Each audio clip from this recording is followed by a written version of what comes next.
Local programming on KRWG Public Media made possible in part by viewers like you. Thank you.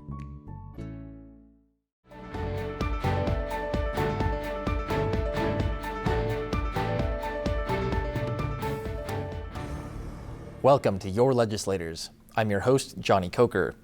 Joining me to talk about the ongoing legislative work in New Mexico's capital is Representative for New Mexico's 37th District, Joanne Ferrary. Representative, thanks so much for joining us today. My pleasure. Thank you. Of course. So the first thing I wanted to ask about today, Representative, was the alcohol tax. This is something that you've been pushing for in the past, and this year it's the House Bill 417 that you're sponsoring, which would raise the sales tax on alcohol by 6%. So I just wanted to let you lay out the groundwork for this one. Why is it that you're sponsoring this bill? Well, for many reasons. Number one being that New Mexico has 2.5 times the national average for alcohol-related fatalities. And we haven't raised the taxes since 1993, and it is time that we do that because it is one of the most impactful ways to reduce consumption, as well as raising funds that can be put toward programs, behavioral health programs, prevention, treatment, recovery. And this is something that we need so desperately in New Mexico to save lives. In just a few years ago, there were over 2,274 people that died in our state alone from alcohol-related deaths. And that number is coming down to where we're just right around 2,000, but that's still too many people that have been affected by alcohol misuse. I will follow up on that question. 94% of the net receipts from this tax are going to go to the newly created Local Alcohol Harms Alleviation Fund. Can you tell me a little bit about that and the council that's going to oversee that fund? How is that going to work within the legislation?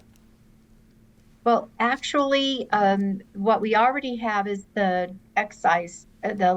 liquor excise tax, which is about $50 million a year. That 94% is going to go to the local councils that are going to be called the Local Alcohol Harms Alleviation Councils, which are part of what now is the local DWI groups. But it's going to be expanded, and the funding basically doubled to include funding from that used to go into the general fund will now go to those groups. And then with the sales tax of 6% on alcohol, it will go to the tribal groups that will be set up similarly as the other local county groups. And those will be also put into programs for prevention and treatment. But we've seen where there's a huge Native American impact from alcohol use, even though they don't have as high a usage rate, but they have higher impacts because of different economic or social differences that those funds need to go. And that will start out probably at least $20 to $50 million that will be in that fund. Mm-hmm. And Representative, raising taxes pretty much anywhere is generally an unpopular move. So what's your message to folks who are fighting back against this, whether it's local businesses or I guess especially local businesses who are worried about the potential tax burden that will end up hitting them and their business? Well, as a GRT tax, it is paid by the person who is consuming the product. And so every drink costs us almost $4 in health costs, in loss of wages, in all kinds of things. But so to collect only 6% of that cost doesn't outweigh the $4 per drink that it costs our society. And half the people of New Mexico don't even drink. So it's the other half, and those who do consume, that will be contributing to this. Well, Representative, I did want to move on because there are a lot of subjects we need to get to. I wanted to talk about the public safety package that just passed the House of Representatives. You voted to advance House Bill 8 to the Senate, and this package would have a lot of far-reaching implications for New Mexicans. It would change how folks would be involuntarily committed potentially within the state, increased punishment for fentanyl trafficking, and it would even make it easier for police to conduct blood tests on suspects, on individuals suspected of crimes. And I saw that you voted to advance this bill. So again, I just want to let you lay it out. Why was it that you voted in favor of this bill? There has been a lot of support for making it where people who need the behavioral health or support the treatment, that instead of sitting in jail or being released, that they get the treatment that they might need, and to have other wraparound services that will help a person who, instead of just waiting in jail, they will get the services and the support that they need. I see. And so how do you, as a legislator, how do you balance the need for, ensuring that no one is having their civil rights violated by being committed when they may not need to be, versus keeping dangerous individuals off the street? How do you weigh those, again, as a lawmaker? That's really tough. I chair the Consumer Public Affairs Committee, and we get a lot of referrals on, gun registry, or, like we passed the Safe Storage Act to make it so that young people, children, can't get access to guns in their homes or other places.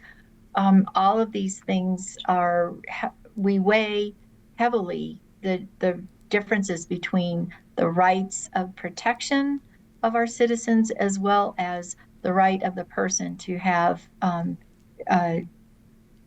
due process and to uphold their rights too. Right. And Representative, this is from a press release from the New Mexico Public Safety Coalition, which consists of the ACLU of New Mexico, along with the Coalition to End Homelessness, along with 9 other organizations. This is a quote that they recently put out. Quote, "This so-called public safety package is not going to achieve actual safety.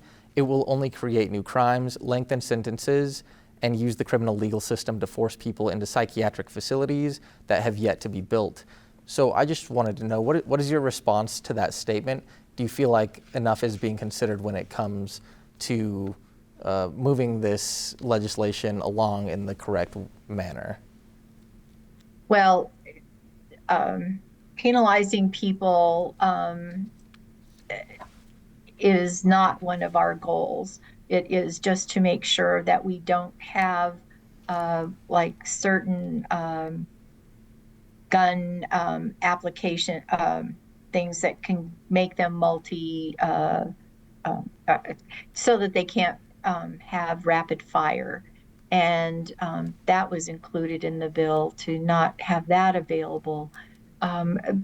We are building our behavioral health system with a lot of funding, not just from our alcohol excise tax or sales tax being increased for local programs, but we want to make sure that even at the state level, there's funding to help support infrastructure, for facilities, for training more people in having behavioral health scholarship, which is one of my bills at the graduate level.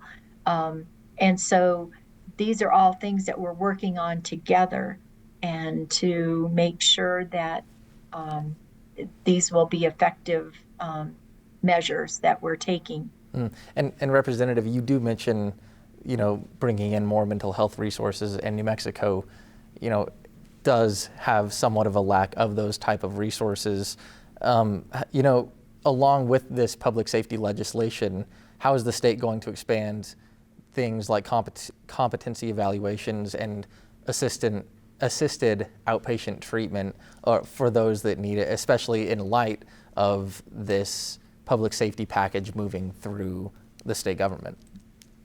Well, we're lucky that in Las Cruces, Doña Ana County, we already have an assisted outpatient treatment program, and one that has been touted as we're moving forward with some of these initiatives. And so continuing that support, expanding them, making it so that we have more evaluation coverage by more psychologists, and making sure that that can be available to throughout all of our state is really going to be important to go along with what we're asking in this package. Mm-hmm. And Representative, one of the pieces of that whole package that did stand out to me, and I mentioned it earlier, was the police being able to conduct blood tests on potential suspects. This bill would make it easier for police to do that. Is there a worry that that could lead to more civil rights violations or Fourth Amendment violations when it comes to having suspects in custody and essentially making it easier for law enforcement to, stick a needle in them and draw blood in that case?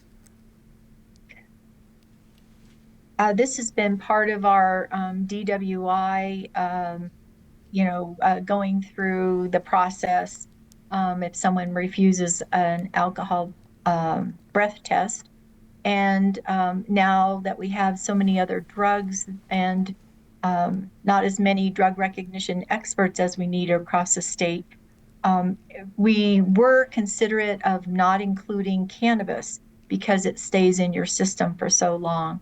But I think that we expanded who could draw the blood, and to have that as evidence is something that we considered. Mm. And Representative, I do want to move on. Once again, I'm sure we could stay on public safety all day. It is one of the biggest topics moving through legislation right now. But another big topic, of course, is the oil and gas industry. And you're sponsoring House Bill 35, which, among other provisions, would prohibit the oil and gas operations within 1 mile of a school building. So tell me about this legislation a little bit. Why are you sponsoring it, and what are you hoping to accomplish there? I am a co-sponsor because as chair of the interim radioactive hazardous materials committee, we, along with Senator Steinborn, we have seen when we visited last summer in the Hobbs-Eunice area, how the methane, the cameras that capture the methane leakage and into the atmosphere, how that is something that is so prevalent in the area. And so we were within half a mile of a school and saw it. And if there's wind, which is very much a part of New Mexico's atmosphere environment, we know that just making it so there's a mile setback from the schools will make a big difference. And that's not, taking away already the rigs and different things that are established. But from now on, for future generations and for the future of our kids and any other oil rig development, we're just asking that it be a mile away. And I don't think that's expecting a lot. And that's something that our whole state should be supporting. And something I found interesting when looking at this bill, and this is from the Legislative Education Study Committee bill analysis on that House Bill 35, there are 864 oil and gas operations right now within a mile of schools. So it is pretty straightforward, but this is going to have an effect on oil and gas operators within the state. I believe that's a little over 1% of oil and gas operations that are within that 1 mile of the schools. So what's your message to operators, both large and small, that are going to be affected by this, whose bottom line may be affected? Just their planning for finding new oil rigs or, extraction. It's not asking a lot to be away from a school for 1 mile. And there's plenty of other opportunities throughout the state to set those up. It doesn't need to be so close to a school where we're to further be detrimental to the health of our kids. Right, and this did pass through the committee that you chair, the House and Human Services Committee, the House Consumer and Public Affairs Committee. I have that wrong. But it passed through the Health and Human Services Committee, which you do sit on, and there was some debate around that, and there was opposition saying that local governments should decide where the industry can operate rather than state government making that decision for the local communities. So what's your opposition? What's your response to that type of opposition? Right. If local government was more protective of the health of their community rather than the businesses that are extracting and polluting, it would be different. And that leads me to why we need the environmental rights protections of the Green Amendment, because if government at different levels is not protecting the air, land, and water of their area, then they can be held accountable, not monetary money, but just to, change whatever decision or permitting they're doing. So we can't legislate everything, but having environmental rights for people and being able to hold accountable our local governments for that protection is something really important.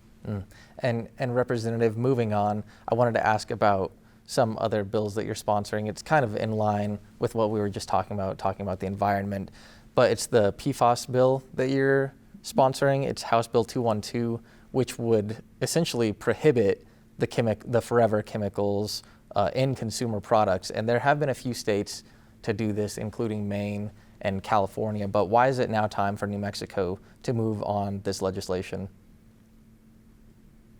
Because we have so many people impacted by the use of different products, and we need to, things that can't be avoided. We have made exceptions for, such as for computers and things that are produced at Intel. Medical devices that need to use those products, but things such as makeup and women's hygiene products, cookware. There's a lot of products that could avoid using PFAS, and so that's what we're going to hopefully get passed in our legislative body, to have those restrictions and make it so that consumers have better products to choose from. And do you hope, and this is kind of somewhat in line, I was looking at the bills you were sponsoring, House Bill 333, which would appropriate $50 million to cleaning up abandoned or neglected contaminated sites, including abandoned uranium mining sites across the state. But do you feel, especially with the PFAS contamination, do you feel that more needs to be done at the federal level in order to clean up New Mexico's environment and to, help our local ecosystem get over the damage that has been caused by these forever chemicals and will continue to affect our environment into the future? Yes, most definitely. There are several lawsuits against Department of Energy at White Sands that has contaminants to our aquifer. They are, making sure that they can contain it, but it's going to be 100 years before we will have 100 years worth of water that we would have been able to use that we're not able to. So we have the Office of Natural Resources trustee Maggie Hart Stebbins, who has been fighting for that and other places besides at Holloman, but also at Kirtland Air Force Base, where the aquifers are potentially, well, they are contaminated, but we need to get funding from feds to make it so that we can conserve enough water to offset what we aren't going to be able to use because of these contamination plumes. But also for uranium mining and different abandoned oil wells, we need to make sure that they are held accountable and that we have funds to help support the continued protections of our environment. And Representative, we only have about 4 minutes left, but I did want to move on to asking a little bit about immigration. This is a bill that's soon to be heard in the committee you chair, House Bill 9, the Immigrant Safety Act, which would, this is from language from the bill, quote, it would prohibit public bodies from entering into agreements used to detain individuals for federal civil immigration violations and require public bodies to terminate any such existing agreements. So what are your thoughts on that bill? And is this something that you are supporting?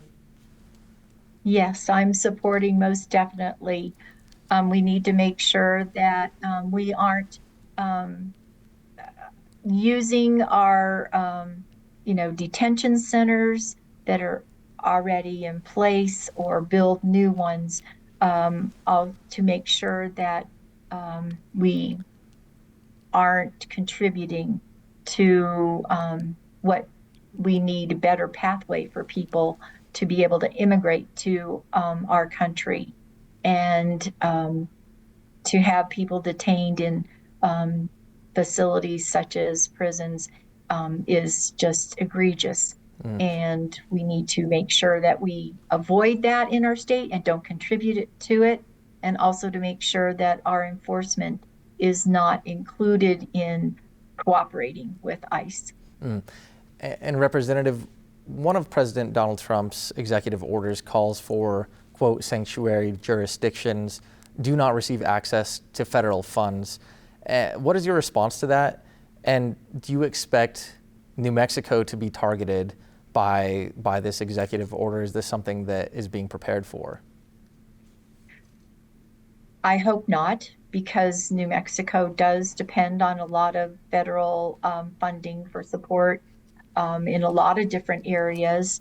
And I hope that there are enough other states that take this stance that we won't be able to be targeted. And I imagine this will be a controversial bill, especially as it's heard within your committee. And I know there has been some vocal disagreement between you and some of the Republican members in the Health and Human Services Committee. In such a polarized political climate, how do you navigate these types of disagreements and find bipartisan balance when it's needed? How do you find bipartisan balance when it's needed? Well, the bills themselves, and the sponsors of those bills are the ones who find the bipartisan as committee members, we can suggest different changes and offer them to a bill sponsor if it's something that we collectively don't agree with and they don't have the votes in our committee. Sometimes they will take us up on that, and we will roll a bill to be worked on and then bring it back. But if they don't want to take some suggestions so that it could be more bipartisan or be supported, there is nothing we can do. We just have to table a bill. I see. Well, Representative Ferrary, unfortunately, that is all the time we have for today, but thank you so much for coming on today and talking about your work at the Roundhouse. It's very much appreciated. My pleasure, and thank you for your great coverage of what's going on up here and what we are trying to see progress through the process. Well, it's our pleasure to be providing that coverage, so thank you, Representative. Thank you, too. That's all for today's episode. We'll be back next week to continue our coverage of New Mexico's legislative session. If you have questions you'd like me to ask lawmakers, you can submit those questions to feedback@nmsu.edu. In the meantime, you can stay up to date on the latest local news at krwg.org. For all of us here at KRWG Public Media, I'm Jonny Coker, and we'll see you next week for another episode of Your Legislators.